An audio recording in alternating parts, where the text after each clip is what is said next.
যারা রুই মাছ রসুন পেঁয়াজ ছাড়া রান্নার কথা ভাবতেই পারো না, তারা রেসিপিটা অবশ্যই ট্রাই করো। তার জন্য মাছের গায়ে নুন আর হলুদ মাখিয়ে নিয়েছি, কড়াইতে তেল দিয়ে তেলটাকে খুব ভালোভাবে গরম করে নেব।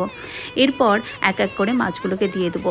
এক পাশ হয়ে আসলে এরপর আমি উল্টে নেব। এরকমভাবেই মাছগুলোকে আমি উল্টে পাল্টে লাল লাল করে ভেজে তুলে নেব। ওই তেলের মধ্যে ফোড়ন দিয়ে দেবো আমি কালো জিরা, শুকনো লঙ্কা, এরপর দিয়ে দেবো কেটে রাখা আলু। তারপর কিছুক্ষণ সময় নাড়াচাড়া করে আমি গোটা জিরে, সর্ষে, কাঁচা লঙ্কার পোস্তর একটা পেস্ট বানিয়ে নেব।